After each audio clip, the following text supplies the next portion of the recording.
Okay, Insight 70. Minds fixated on the pleasures of sex are able to become aware and fixated on the pleasures of self-awareness. There's a pleasure in self-awareness. There is a distinct, I'm not finished with the insight, I'm just explaining something as I read along. There is a distinct pleasure in self-awareness.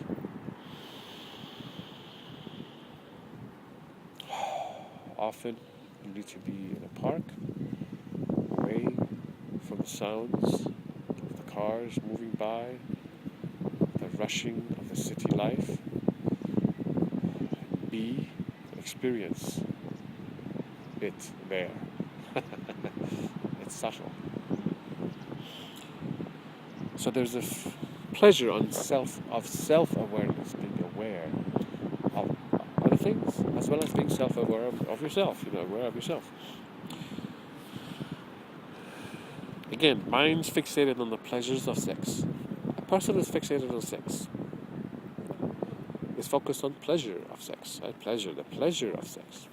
Minds fixated on the pleasures of sex are able to become aware and fixated on the pleasures of self-awareness, of self-control.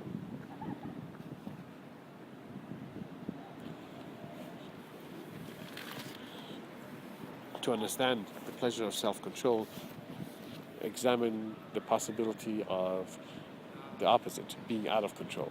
Let's say you're out of control, somebody else is controlling you, some other medicine is controlling you, some agency is controlling you, whatever's controlling you, and you're out of control.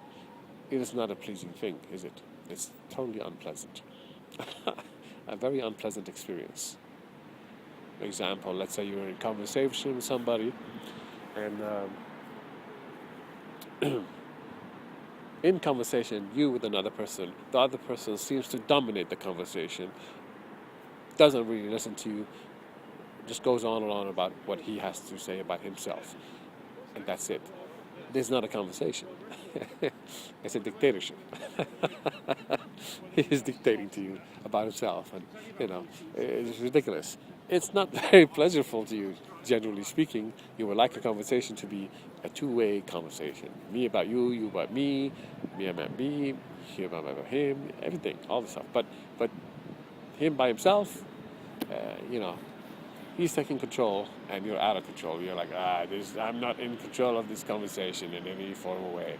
I'm not contributing in any way, and I'm not enjoying it. Yes, it's not a very pleasant situation. Same with your life. Let's say everything in your life, if it was decided for you by your mother, father, girlfriend, by anybody and everybody else except you.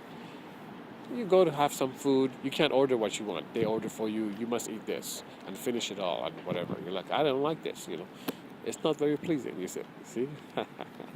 You get involved in activities you don't like. No, it's just, this is hell. Somebody else dictating for you how to live your life. Terrible, just terrible. It is not your life anymore. So, the reverse is true. When you're in control of your life and what you want to do, now there is every possibility of pleasure, of you experiencing pleasure in the various activities that you get into, and various thoughts that you have, and all sorts of things, innumerable, pleasures. The food that you eat, the dances that you do, music that you play, the studies that you engage in, the talks that you have with other people, so many things, it's just pleasureful. Self-direction. Again, you directing your life however you want. Wonderful idea. And it's pleasure, there's pleasure in that. Self-expression, for you to express yourself however you want. Often people feel repressed and oppressed, not being able to express themselves. And this is like a very constricting feeling, and it is not pleasurable. The pleasure is to be able to express how you really feel. That's so beautiful. Such openness, freeing. It's definitely a pleasurable feeling. Self-actualization, to actualize, to put into practice what you want to do, what you think of, what you desire, whatever, to put it actually to do it. You know, you want to play tennis, you want to do whatever, to do it. For you to be able to do it, this is good. Not just to think it, but to do it. There's pleasure in that, and self-comfort, and there's innumerable other things. I just gave you a few examples. So, mind's fixated on the pleasures. So that when the mind of somebody is fixated on the pleasures of sex, because the mind is already hooked on pleasures, the person can be diverted into other pleasures in life.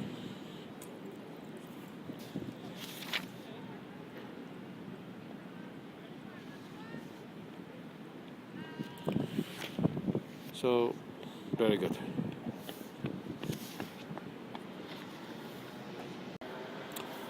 So, when a continuation of insight number 70, so when the person, hopefully the ideal situation is when you get involved in the various activities that you find pleasing, hopefully what will happen is that you will balance your time for each one so that you get involved in each and every one of these activities, and therefore you, for the most part, beat the addiction. You keep it under control to a degree.